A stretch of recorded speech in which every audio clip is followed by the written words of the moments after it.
आज हम करेंगे 9th क्लास की हिंदी की बुक गंगा का पहला चैप्टर दो बैलों की कथा। इसके हम करेंगे प्रश्नोत्तर। तो काफ़ी हमने इसके प्रश्नोत्तर पहले करवा दिए हैं, तो हम देखते हैं उसके आगे के प्रश्न क्या हैं और उनके उत्तर क्या होंगे। तो आइए शुरू करते हैं दो बैलों की कथा के प्रश्नोत्तर। तो आपका इसमें अगला प्रश्न है, प्रायः कहानी के प्रारंभ में ही कहानी के मुख्य चरित्र, कहानी का समय, कहानी की भाषा, घटनाओं आदि के कुछ संकेत मिलने लगते हैं। तो कहानी का मुख्य चरित्र कौन सा है, कहानी का समय, कहानी की भाषा क्या है, इन सब का संकेत मिल जाता है। तो प्रेमचंद्र की इस कहानी में जो दो बैलों की कथा है, इसमें भी कुछ ऐसे संकेत हैं। आप कहानी के ऐसे संकेत बिंदुओं को ढूंढ कर लिखिए। तो प्रारंभिक जो संकेत हैं जो हमें मिल जाते हैं वो है गधे की तुलना। तो गधे की तुलना की गई है, और बैलों का भाईचारा, झूरी का स्नेह। और मूक भाषा में ये सब मुख्य भाव पहले ही दिखाते हैं, जैसे कि वफादारी है, संघर्ष है।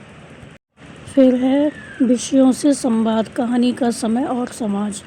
दो बैलों की कथा कहानी जिस समय लिखी गई थी उस समय भारत पर अंग्रेज़ों का दमनकारी शासन चल रहा था। उस समय भारतीय भी अपने अपने ढंग से इस अंग्रेजी शासन का विरोध कर रहे थे। इस कार्य में लेखक भी किसी से पीछे नहीं थे।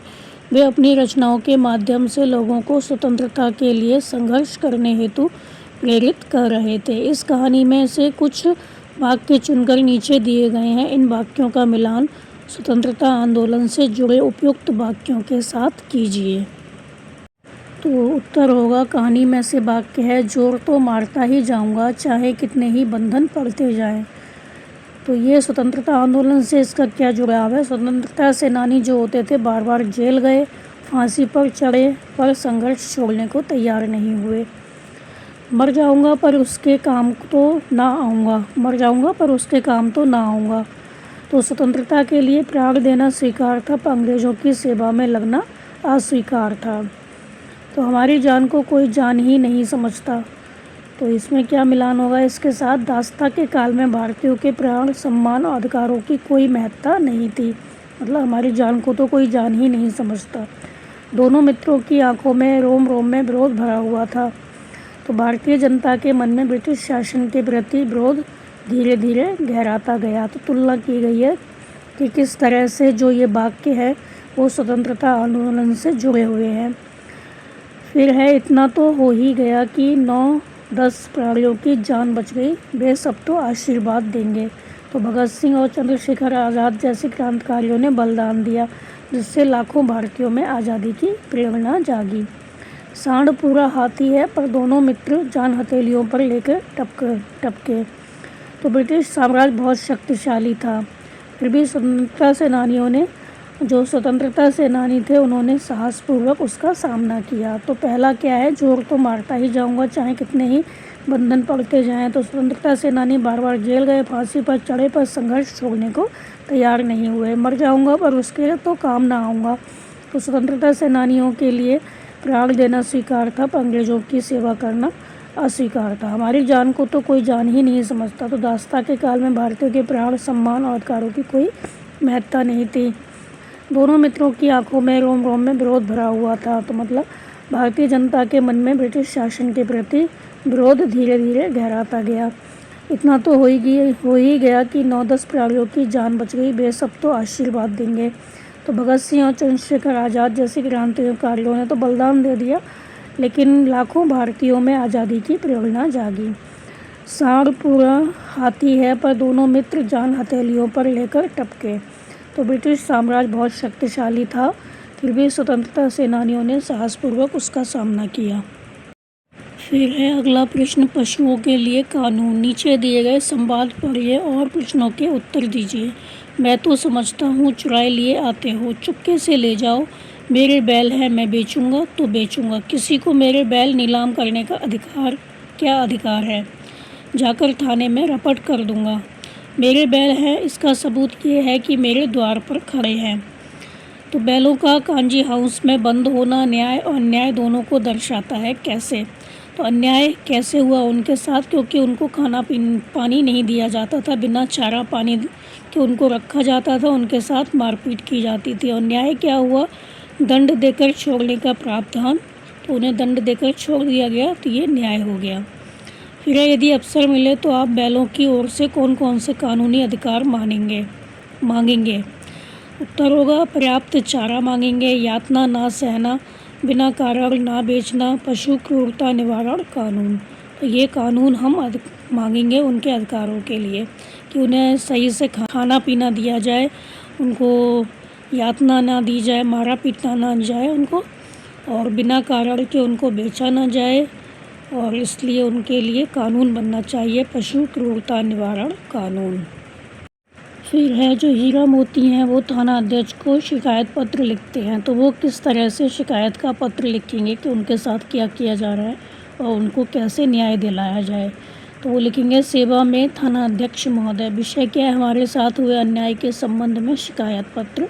महोदय, हमारा नाम हीरा और मोती है, हम मेहनती और वफादार बैल हैं, हमारे साथ अत्यंत अन्याय हुआ है, हमें बिना किसी अपराध के कांजी हाउस में बंद कर दिया गया तथा हमारे साथ मारपीट की गई, हमें पर्याप्त भोजन और पानी भी नहीं दिया गया। हम अपने मालिक के प्रति निष्ठावान हैं और अब केवल अपना कर्तव्य निभाना चाहते हैं। अतः आपसे विनम्र निवेदन है कि हमारे साथ हो रहे इस अन्याय को रोका जाए तथा हमें मुक्त किया जाए, आपकी कृपा होगी। भवदीय हीरा और मोती। तो इस तरह से वो शिकायत का पत्र लिखेंगे। तो हमारी धरोहर और हमारी संस्कृति।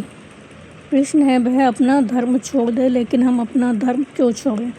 कहानी के अनुसार हीरा और मोती सदा ध्यान रखते थे कौन से कार्य उन करने योग्य हैं और कौन से नहीं। उनको हमेशा ध्यान रहता था कि कौन सा काम करने लायक है और कौन सा नहीं। वे कौन कौन से कार्य कभी नहीं करते थे, तो कौन से ऐसे काम थे उन्होंने कभी नहीं किए? हीरा मोती ने 3 काम कभी नहीं किए, क्योंकि उन्हें पता था क्या सही है क्या गलत है। एक तो औरत जात पर सींग चलाना, गिरे हुए बैल पर सींग चलाना, जो गिरा हुआ दुश्मन है उस पर सींग चलाना, और कायरता से भागना। तो ये 3 काम उन्होंने कभी नहीं किए। एक तो औरत जात पर उन्होंने कभी सींग नहीं चलाया, और जो दुश्मन गिर जाता था उस पर सींग नहीं चलाया, और डर से वो भागे नहीं कभी भी। फिर है अगला प्रश्न, गिरे हुए बैल पर सींग न चलाना चाहिए, लेकिन औरत जात पर सींग चलाना मना है, यह भूले जाते हो? हीरा के ये कथन किन भारतीय मूल्यों की ओर संकेत करते हैं? आंसर होगा हीरा के ये कथनों जो हैं ये कथन निम्नलिखित भारतीय मूल्यों की ओर संकेत करते हैं। तो हीरा के इन कथनों से निम्नलिखित भारतीय मूल्यों की ओर संकेत मिलता है। पहला, अहिंसा, तो गिरे हुए दुश्मन पर हमला ना करना, तो योद्धा धर्म है ये। स्त्री सम्मान, औरत जात पर सींग न चलाना, ये स्त्रियों का सम्मान है कि औरत है अगर तो उस पर सींग न चलाए जाएं। ये योद्धा का धर्म होता है कि कोई दुश्मन गिर गया तो उस पर हमला ना करे। अहिंसा, धर्म और नैतिकता, हम अपना धर्म क्यों छोड़ें? हम अपना धर्म नहीं छोड़ें, चाहे कोई कुछ भी गलत काम करे, लेकिन हमें अपना धर्म नहीं छोड़ना चाहिए। दया और क्षमा, कमज़ोर या हारे हुए पर क्रूरता ना करना, जो कमज़ोर है, हार गया है, मतलब पहले से उसने हार मान लिया, तो उस पर हमें क्रूरता नहीं दिखानी चाहिए, जुल्म नहीं करना चाहिए। साहस और स्वाभिमान, अन्याय के सामने झुकना नहीं, लेकिन नैतिक सीमा का पालन करना। अगला प्रश्न है, दूसरे दिन गया ने बैलों को हल में जोता। खेतों में जुताई के लिए बैल और हल कृषि के पारंपरिक उपकरण हैं। कृषि के अन्य पारंपरिक और आधुनिक उपकरणों तथा उनके उपयोग के विषय में पता लगाइए और लिखिए। उत्तर होगा पारंपरिक कृषि उपकरण कौन कौन से हैं जो पहले ज़माने के चले आ रहे हैं। हल, बैलों की मदद से खेत जोतने के लिए बैल लगा दिए जाते हैं, उनसे खेत जोता जाता है। फिर तो जुआ, बैलों की गर्दन में बांधा जाने वाला लकड़ी का यंत्र। बैलगाड़ी, अनाज घास सामान ढोने के लिए कुदाल, फावड़ा, हंसिया, खेत तैयार करने, खरपतवार निकालने और फसल काटने के लिए ये सामान चाहिए होता है। लकड़ी का लंगर, पारंपरिक हल का एक प्रकार। और आधुनिक कृषि उपकरण क्या है? ट्रैक्टर, हल जोतना, खेत तैयार करना, गाड़ी खींचना, बहुत तेज़ और कम मेहनत होती है इसमें। हार्वेस्टर, फसल काटना और थ्रेशिंग, मतलब दाने अलग करना एक साथ। फिर है पावर टिलर, छोटे खेतों में जुताई के लिए। सीड ड्रिल, बीज बोने के लिए। पंप सेट, स्प्रेयर, सिंचाई और दवा छिड़कने के लिए। इसी का अगला प्रश्न है, भारत में बैल केवल पशु नहीं बल्कि कृषि संस्कृति का अभिन्न अंग है। लिखिए कि भारतीय गांवों और शहरों में भी बैल किस किस काम में सहायक होते हैं। उत्तर होगा भारत में बैल कृषि संस्कृति का प्रतीक है। वे केवल पशु नहीं बल्कि गांव की जीवन शैली का हिस्सा है। तो गांव में हर घर में आपको ये ऐसे जानवर मिल जाते हैं। तो गांव में बैल के काम क्या होते हैं? खेत जोतना, हल चलाना, बैलगाड़ी खींचना, अनाज घास लोगों को ले जाते हैं। पूजा अर्चना में उपयोग, बैल पूजा, गौ पूजा, त्योहारों पर सजाना। लोक कथाओं, गीतों और कहानियों में प्रतीक, जैसे 2 बैलों की कथा। तो जो बैल होते हैं वो खेत जोतने के काम आते हैं, हल चलाने के काम आते हैं, बैलगाड़ी को खींचने के काम आते हैं, अनाज है, घास है, लोगों को ले जाना, ये सारे काम जो होते हैं वो बैल करते हैं। जैसे पूजा अर्चना में भी उनका उपयोग होता है, जैसे बैल पूजा होती है, गौ पूजा होती है, त्योहारों पर इनको सजाया जाता है। लोक कथाओं, गीतों और कहानियों में प्रतीक के रूप में इनका उपयोग किया जाता है। जैसे हम कहते हैं 2 बैलों की कथा, तो यहाँ पे 2 बैलों की कथा, इस तरह से एक कहानी बनाई गई है। तो बैल क्या है? प्रतीक है। कथाओं के रूप में इनको प्रयोग किया जाता है, कथाओं में इनका उपयोग किया जाता है। तो इससे आगे के प्रश्न करेंगे हम अगली वीडियो में। तो आप इनको अच्छे से समझ लीजिए, याद कर लीजिए। इससे पहले का जो लिंक है वीडियो का वो डिस्क्रिप्शन में आपको मिल जाएगा, वहाँ देख सकते हैं। तो लाइक कीजिए, शेयर कीजिए, सब्सक्राइब कीजिए। Thank you.